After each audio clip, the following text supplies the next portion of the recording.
All right, what's good, everybody? So obviously, Saints lose to the Falcons, 15-24. Look, the Saints suck. There's no other way to put it. Poorly coached team, horrible head coach.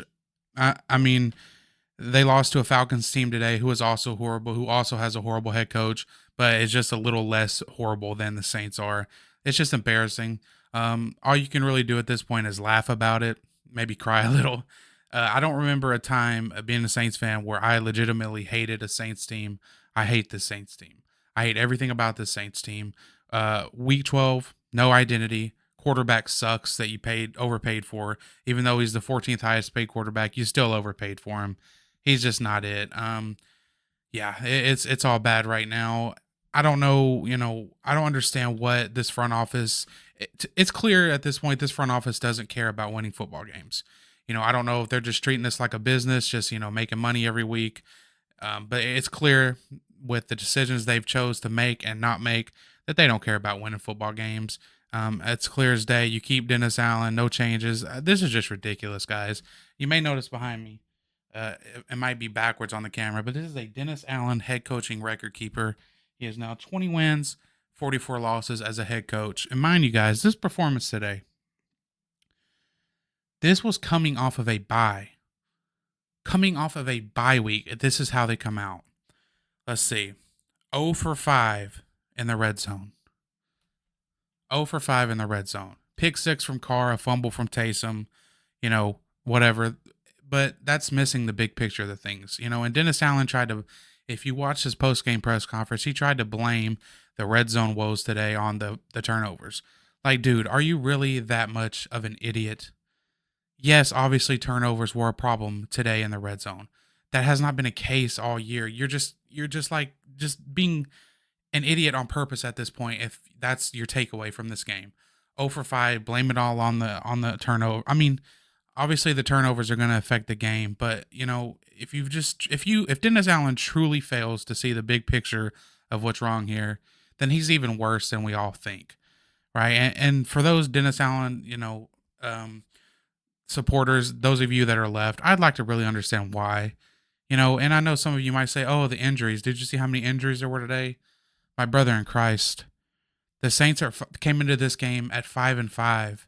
They lost 5 games with a relatively healthy roster. In fact, one of the more healthy rosters in the league. And they lost 5 games. And when you lose games that you are not supposed to lose, healthy with a healthy roster, you get down to this backstretch of the season that the Saints are in now, and look what happens. They start dropping like flies because it's a long season, a long physical season. People are going to get hurt. And so now, since you lost those games when you were healthy, you have no room for error to lose any type of games in the back half of the season when guys are actually going to start getting hurt and stuff like we see. So that injury or that excuse just doesn't do it for me. Win the games you're supposed to win early in the season with a healthy roster. And, maybe you can afford to lose 1 or 2 games here at the end of the season. But no, the Saints didn't do that, obviously, right? So let's go through the stats a little bit. Total yards, the Saints had 444 total yards, completely empty yards. That's why yards is a horrible, horrible stat to measure offensive production. Just terrible. Had 67 plays, which was more than the Falcons. 6.6 yards per play, more than the Falcons. Um, let's see. What are we? Like I said, 0 for 5 in the red zone for the Saints. 1 for 2 for the Falcons. I mean, the Saints really lost this game. It's actually mind blowing. Time of possession, the Saints had that 31 minutes to the Falcons 28 minutes. Penalties were pretty even, across the board. Like, this team is so soft as well. Like, and Dennis Allen, you're supposed to be a defensive mastermind, and you have put together some really, really awesome defenses over the years. But at this point, you know, your defense can't even get a stop at the end of the game when you know that they're running the ball. Everybody in the stadium knows what the Falcons are going to do. They're going to run the ball, and you still can't get a stop. You're playing super soft. You're letting guys just run through tackles. I mean, when your head coach is a defensive guy and the defense is even not even good anymore, on top of the record, on top of the, lack of discipline with the team, on top of coming out after a bye week and looking this flat, how do you choose if you're Mickey Loomis and Gail Benson, how do you wake up in the morning with a clear conscience knowing that you are actively choosing to retain Dennis Allen as your head coach. I just don't get it.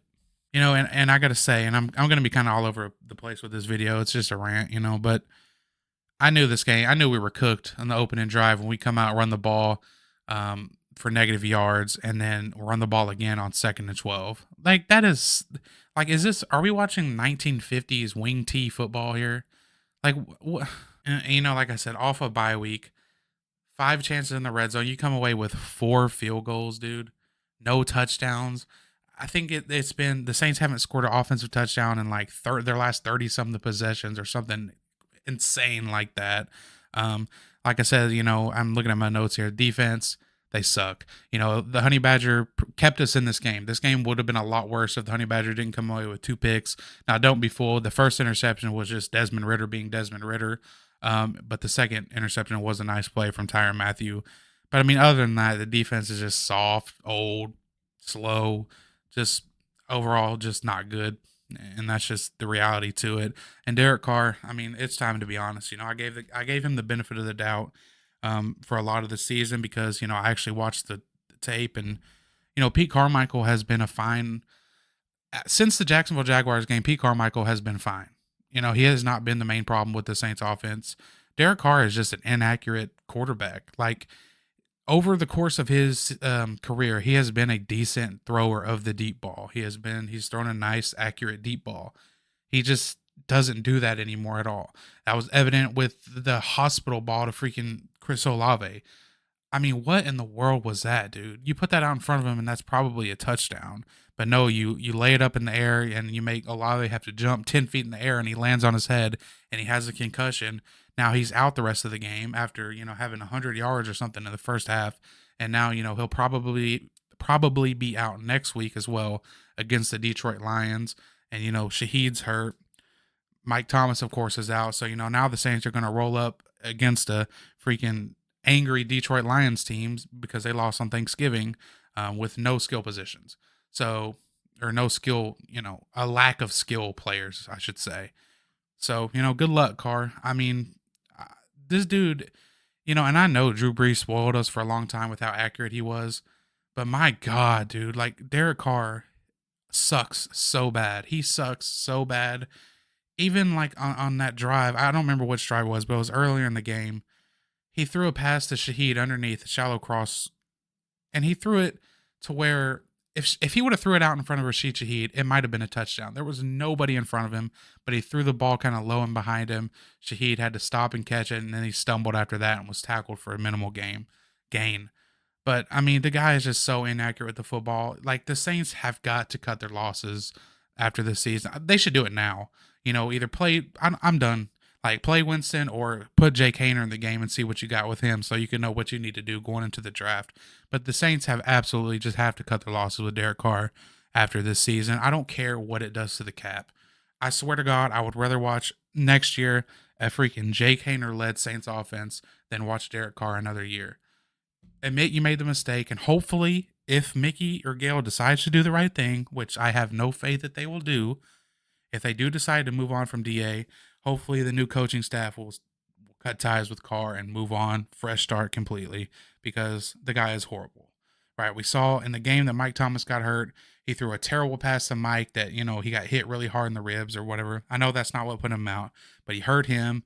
He threw some crazy inaccurate passes to Rashid Shaheed this past game, like I was talking about. And obviously, like I talked about, the hospital ball to Olave. But I don't know. This team just has me in shambles. I'm ranting at this point.